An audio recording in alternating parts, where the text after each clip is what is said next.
Perfect. All All right. right. So for the Hornets part of this big offseason ranking project, I have Sam Dracula, a hard, pissed Hornets fan for life. Been all watching his channel, learning some new stuff. And it's a pleasure to have you on, man. Why don't you go ahead and introduce yourself? Yeah, thanks for having me. Yeah, my name is Sam Dracula. I'm a Hornets fan. I make Hornets videos. I do Hornets live streams on Bleacher Report and podcasts on Hornets on SI. They just changed the name, so I'm trying to hit that correctly. But yeah, youtube.com/Sam Dracula. If you're interested in Hornets content, that's the place to go if you're into that type of thing. Yeah. It's been last couple of years especially. It's been really tough to talk about the team. Mm. I don't anticipate it changing much in the near future, but at least there appears to be a plan. I was gonna say that's a big thing for you guys. There are some young teams. I don't. Hey, at least you guys have an idea. Yeah, Uh, yeah, definitely. Which makes me feel like there's comfort in that. There's of comfort in course. these new owners and new front office and coaching staff. You can see what they're trying to do at least with Yeah, for sure. MJ and Kupchak. No, Okay. So the first big question I have for you now, obviously, as a fan of this team and going into the season, obviously you guys are not expecting to win a lot. So success hmm in that metric is not the way you're going to view it. So for you, what is a successful Hornets season? Like when you sit back and you look at it, you go, okay, we did what we needed to do. This was the right idea. Ooh, I mean, there's a lot of so from a record point of view, or just like You could win just to do win, it. I mean, you because could just do it as simple as, hey, I think if we see, first of all, if we see LaMelo play a full season, if we Mhm. see Brandon Miller continue to take steps, or Mark Williams continue to stay healthy, and however you want to take it. Yeah, no, I mean that's it because this is not a playoff team. This is not a play-in team yet. And honestly, the Hornets have no business trying to be in that class anyway. Especially because they'll forfeit their first round pick if they make the playoffs. And this is a draft class you want to be a part of. And so I think we're pretty firm on being in a lottery again, which I'm cool with because, like you mentioned, if LaMelo stays healthy and Brandon Miller continues to improve and show what he did in year one, then you could look at it like, all right, this is a real thing. We have some real players here, and it's about supplementing them well. And LaMelo, Brandon Miller, Miles Bridges, Mark Williams, those guys haven't played together like ever, right? And then you throw in Grant Williams, right? Who they brought in at the deadline. Like he's gonna be a big part of this thing too. Again, he hasn't played with all of those guys at the same time, and let alone the French guy they just drafted, Tejan Salon. What happens with him? Who knows? If that guy can turn into but not right now because I think he's a long way away. Mm. But let's say January comes, February comes, and he is only just a corner three guy. That's a big W. Like that would have me just over the moon with that draft selection at this stage, at being 18 years old, right? Mm. Him coming along slowly. So yeah, LaMelo health is paramount. This team has zero chance without him. Brandon Miller continued to develop and becoming, I think his long-term future is being a two in this league Mm. because I think can continue to really develop his ball skills and potentially be like a real facilitator and be that point of attack defender this team sorely needs. And then Tejan Salon, the big wild card in the room because they took a big swing on draft night. And if he can just become not even a decent role player, just like a moderate role player by the Yeah. time the season ends, then you can kind of see like, all right, where's where we're at, man. And that will have me with a smile on my face and looking at the lottery, thinking like we had one more young guy to the mix, couple veterans, we're off, right? We can hopefully make a leap like the Pacers did last year. Mm. So for you, Lamelo is the one for you guys to you. Like Lamelo is the solidified number one guy. Like for you, Yeah. because you've talked about projecting Brandon Miller as a two in this league, which I don't even have an issue with per se. Do you project that Lamelo can be a one, or at what point for you guys, especially with these health concerns and you know Yeah. at what point? Because I'm going to talk about this too when I have my Pistons review. It feels it's interestingly the same with Cade. Like every time it feels like the Pistons are like, okay, we've got Cade healthy. Either everyone else is hurt or everyone else has not played with Cade. So then they got to spend all this time readjusting to playing with him. And it feels like that a little bit with LaMelo because it's like LaMelo will, especially towards the end of last year for him, he started finally hooping. Like he Yeah. finally was figuring it out hooping. 'Cause I know the very beginning of the year he was Yeah, atrocious, at least he was shooting on a wise. mid. He was on minute restrictions. His whole offseason was delayed. Like it was bad. Yeah, it was just bad, and it definitely showed in his play. And then towards the end, he was finally figuring it out, and then he gets hurt, and it's like, especially when you're this team drafting, right? When you have these lottery picks, it's almost like, am I drafting as if LaMelo is our number one guy, or am I drafting as if, God forbid, we move on from him, or we keep running into the circumstance. We need a backup plan because we can't Yeah. put all our chips in. And so for you, like, at what point is LaMelo like, we got to step off? Like, unfortunately, it is what it is. It's impossible now. Yeah. His first year of his extension starts this season, Mm. and it's 35, then 37, then 40, then 43, then 46. And I know the salary cap's going up, but No. when the Hornets are all in on LaMelo, and he's impossible to trade because the Hornets, I'm sure, are going to want 4 first-round picks. Right. And until LaMelo can string together multiple healthy seasons in a row, there's no way that any other team's going to give that up. So this is it. He's the guy. So Brandon Miller continuing to develop makes it more palatable, right? Because there's also a rookie scale contract, and that works too. If Mm. Salon somehow clicks, again, that's a lottery ticket on the rookie scale.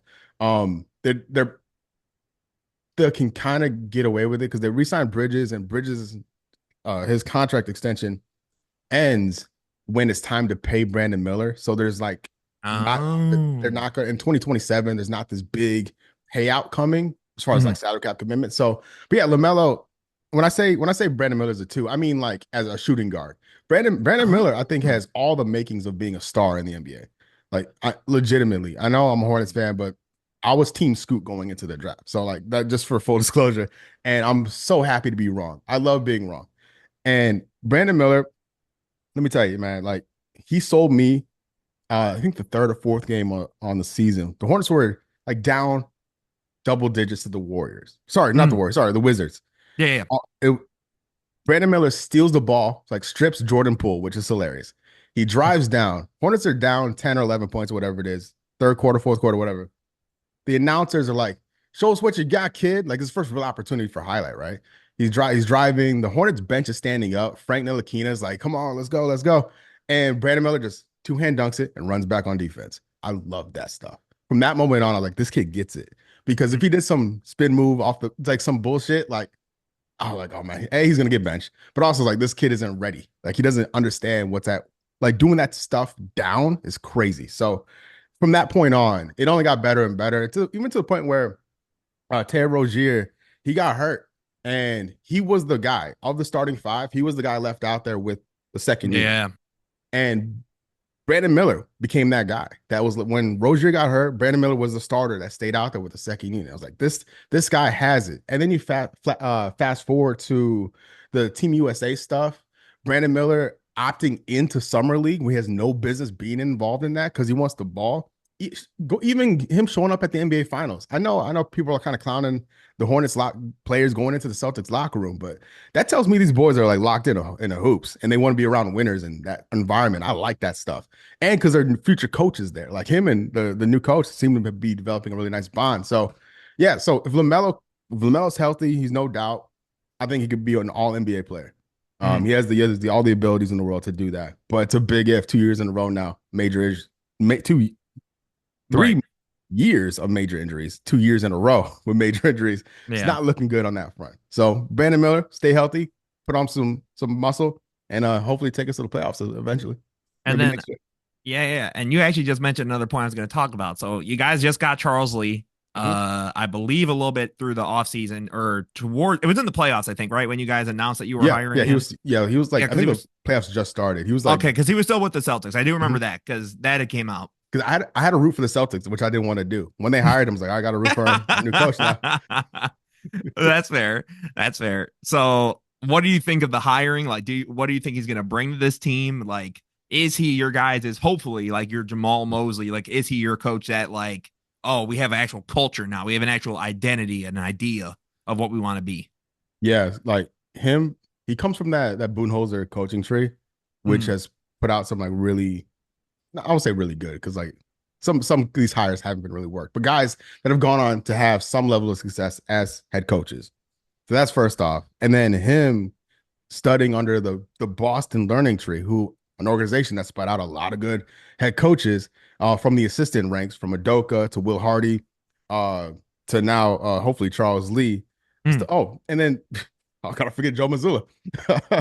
uh, all it checks all the boxes, right?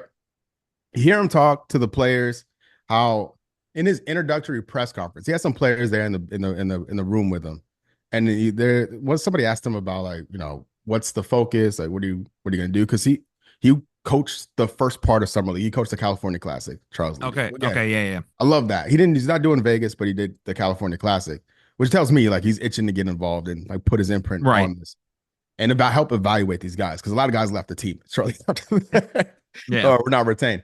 But yeah, Charles Lee checks all the boxes in the world as an assistant, go making the move to head coach. He has a pedigree. He has 2 championship rings. He seems to have a really good rapport with the players, and it's such a leap up from what we had with Steve Clifford the second time, right? The initial high, they fired Borrego 2 years ago for just flaming out in the play-in 2 years in a row. They're bringing Clifford after Kenny Atkinson said yes and then said no. And then the whole time it felt like a band-aid situation. Charles Lee feels like a real hire to help with the young front office, young ownership, and young uh, roster. They can all kind of grow and develop together. So I'm here for it. Okay. Okay. And I was gonna ask you, so draft night's there, and then you guys were sixth, I Mhm. believe, right on the board. Yeah, we got screwed a little bit, but it's fine. I mean, It's hey, it's listen, okay draft. It was a good draft to fall I'll back in. say it like this, Sam. Would you rather be that or be what Detroit had happen? True, true. That's 2 years in a row with Detroit, right? It was like 2 or 3 years. Yeah, they've been Yeah, they get five. screwed. Yeah, Yeah. but especially going on the worst losing streak. But regardless, Real quick, the Pistons beat the Hornets 3 times. Season sweep. That's how bad the Hornets season was. They held mm, 0-3 against the Pistons. that's tough. So I was gonna ask you, what did you think of the pick of because I didn't think he was gonna go at six. I Right. thought he was gonna fall. Actually, I didn't think Clinton was gonna go to the Blazers, but when I first done like my mock, I thought he was gonna go there. I was like, oh, perfect. Like you move off of Jeremy Grant, you have him, a young Mhm. guy, just kind of bank on it.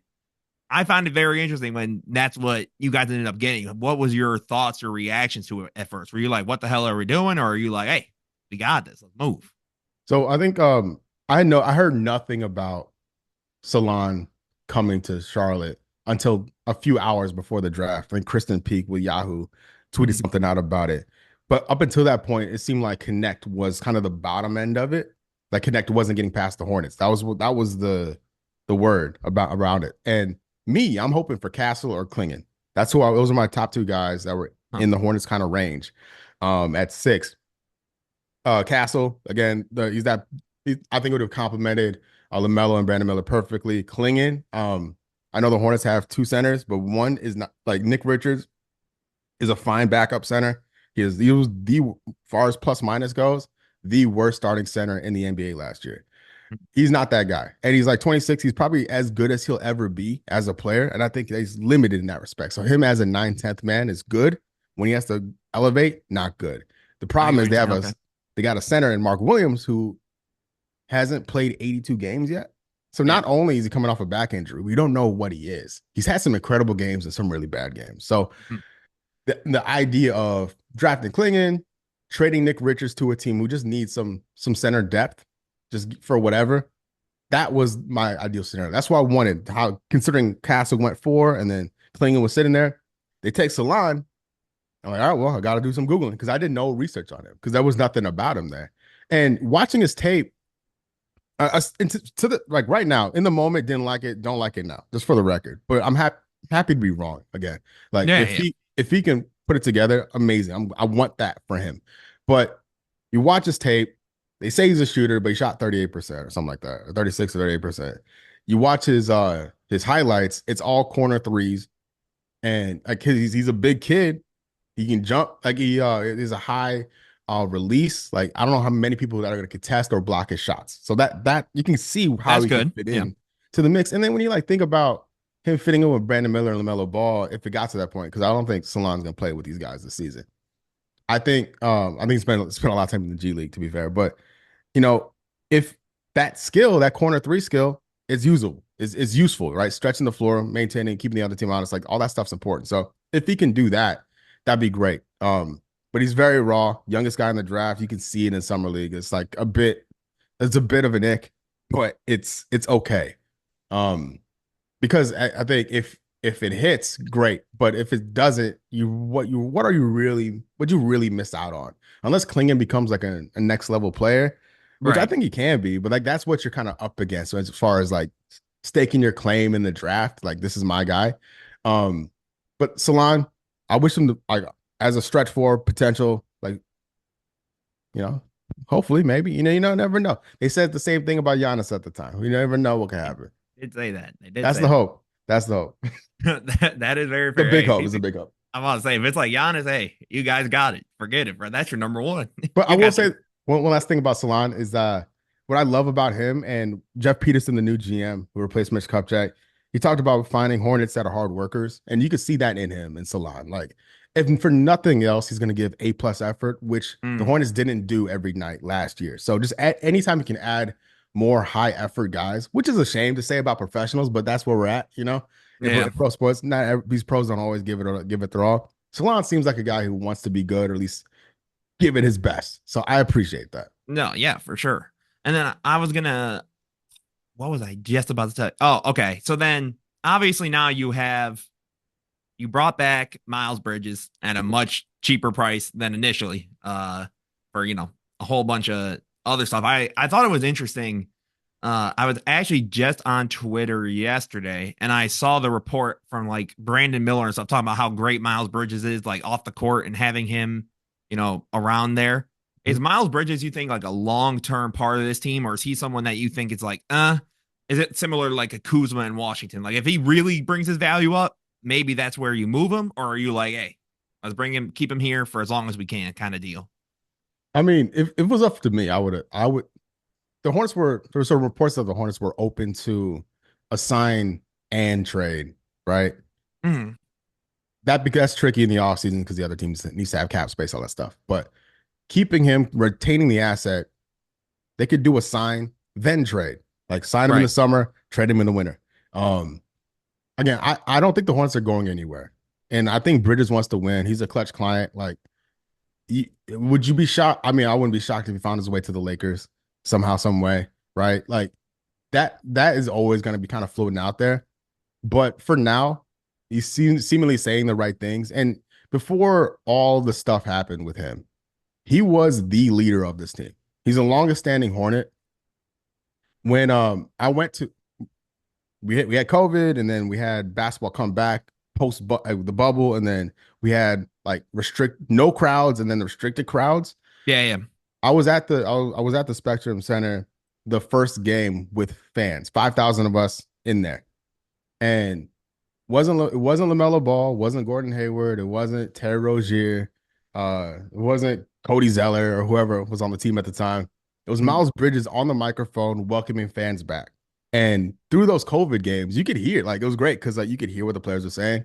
He was a vocal leader of the team. Like he was the leader of the team, despite not being the most senior or maybe the best player. But like that's who he was before all the stuff happens. mm. If if what happened and that's a blip in this whole thing, the Hornets will benefit from that because he's a good NBA player, and I know his teammates love him. So there's something to that, right? No, for But sure.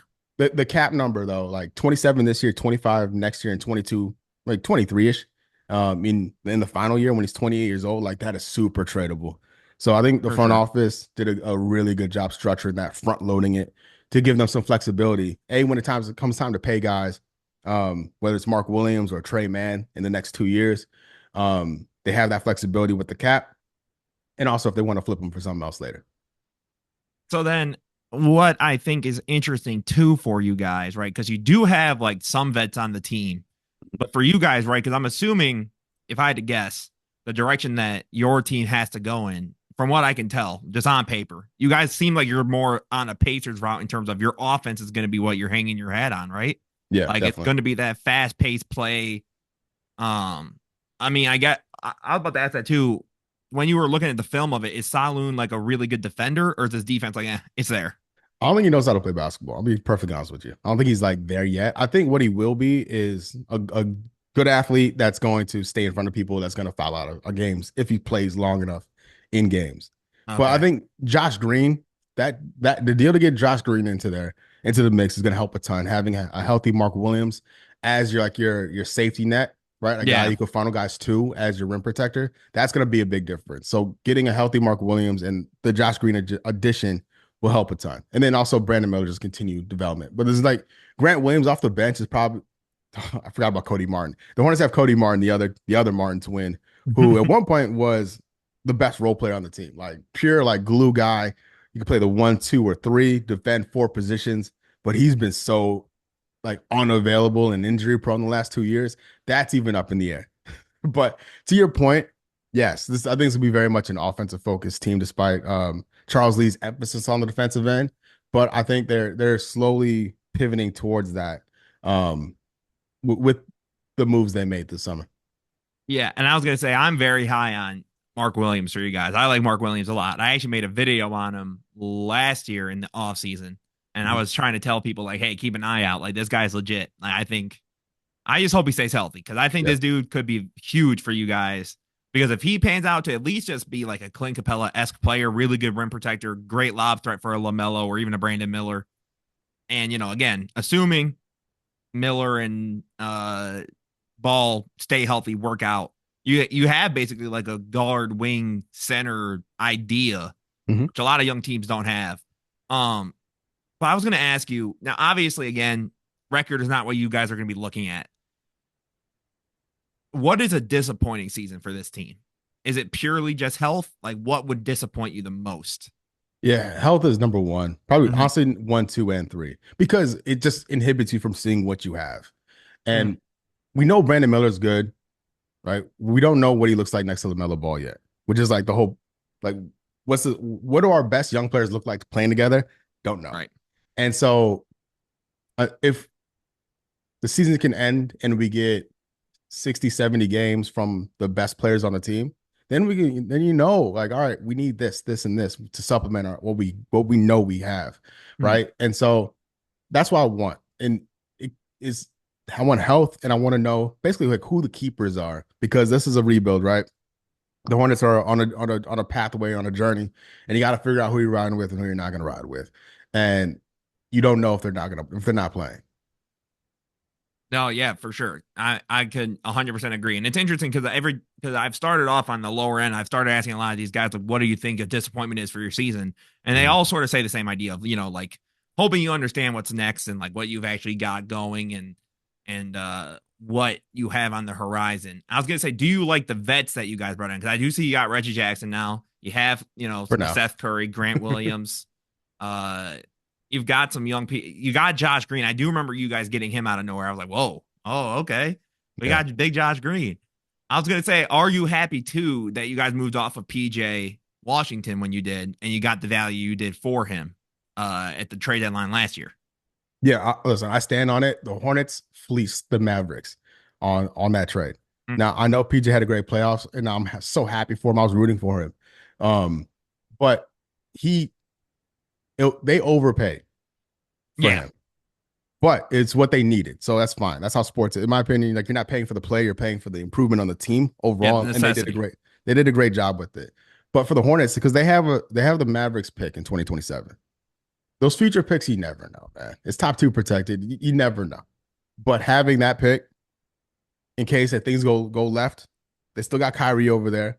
You never know about Luca's health. If something happens, that pick could be really useful. I mean, yeah, that could have happened.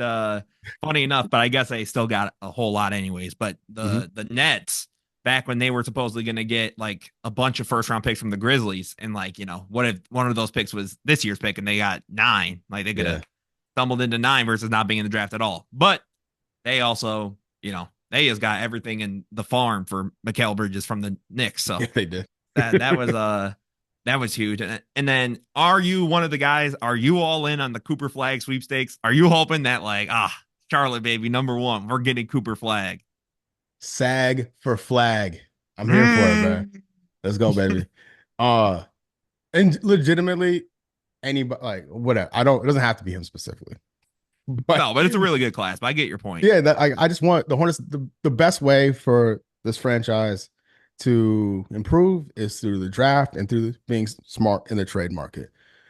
Experience the overpay and free agents for far too long in this city. The way to do it is hopefully do the smart way. And you know what? The new GM talked about it a ton about being opportunistic and being strategic with every move. And to the point, this sounds stupid to say out loud, but I love the Taj Gibson signing. Like he's a tough. He's 40 years old. Okay, it's Yeah, not that for on the court reasons at all, at least directly. Like him playing, I'm not saying that, but this team was so soft last year. mm. Having a 40-year-old man holding these young boys accountable, I am so here for it. I'm so here for it. So you So got Udonis Haslam. That's what yeah, you did. legit, man. Player coach, run it. Give him Mm. shouts to Kemba, the real player coach. Oh, I was gonna Uh, say, yeah, you yeah, guys did Kemba on the get coaching Kemba staff back in too. the building. Listen, we got some really smart guys and some real NBA veterans in the mix too. So I like it. Seth Curry coming back. It's great narrative. He didn't really he played 8 games for the Hornets. It was pretty like average at best, way Mm. under his career numbers during that time. But they put him on commentary for a game, which was really cool. Him and Del Curry doing stuff for the broadcast is awesome. So he's great vibes, right? I assume Reggie Jackson's not going to be on the starting or in the mix when the By that season. point, Yeah, I think he's out of here. But I think Seth Curry takes his spot, and they just do whatever with that last spot in the right? roster. No, man, like the Hornets, from where they started to where they're going now, I'm really happy with it as a whole. Honestly, like I think from these owners took over the team around the draft last year, and Mm. they didn't do anything. Like nothing happened until January of this year, and since then, basically everything they've done, from moving on from Rozier, PJ, Hayward, speaking another fleece job, like fleecing Sam Presti's crazy. That that's a big That is that's true. on the resume. Like I made Sam Presti regret a trade. Like that you got to that's on the headstone. Um, then you got what's this called? And that was Mitch Kupchak too, which is crazy. People like clown on him. He's had some good stuff happen. But yeah, things are good here. And for in the scale of things. And like Yeah, in the I was scale gonna of Hornets say basketball, too. things are good. I forgot you guys have Trey Mann too. That you got Trey Mann. Did Yeah. you like the look of him towards the end of his Yeah. season? I saw He, that he looked pretty decent for you guys. oh, he's a bucket. He's a bucket. Not much, he's not bringing much on the defensive end. But when you kind of plan out their guards, so LaMelo, Josh Green at your 1 and 2, and then your bench is Reggie Jackson if he stays, Vasa Micic, Trey Mann, Seth Curry, and then you got Nick Smith Jr., who is a guy in a sophomore year that I think could make a lot of noise if he gets the run. He's an incredible offensive talent. Um, I think that's the best guard situation the Hornets have had in this post Kemba era, and it's like not even close. Okay. So yeah, Trey Mann's a good big piece of that. Also, it's a contract year for him. Last year was a rookie deal. I'm sure he's going to want to get paid and play like it. I'm sure he wants to play like he deserves to be paid. So that's just something that's a little wrinkle into the mix as well with No, him. okay. Okay. Okay. I see you. I see it. And then I first wanted to thank you for coming on. Like it means a lot. Like this project is huge. And I just want Yeah. to show the power of the NBA community and get us getting all together, supporting other creators, really showing just how much dedication it takes to do all this. Mhm. So before we go, is there anything you want to tell the viewers? It could be anything. You could say, watch out for this player. It could be, hey, we're gonna sag for flag. We're out here. It could be whatever you want. But just give your last little goodbye to the audience. Okay. The Charlotte Hornets Mm. are going to become watchable again. I'm before 2 not last year, not the year before. I mean, it's not league pass for me because I live here, but they were a league pass team 3 seasons ago. We're Mm. back. We're back to that this year. Ooh, Not gonna win a lot okay. of games, but be very watchable and fun to watch. Okay, I like that. That is a powerful way to end it. That is awesome. But again, thank you for your time.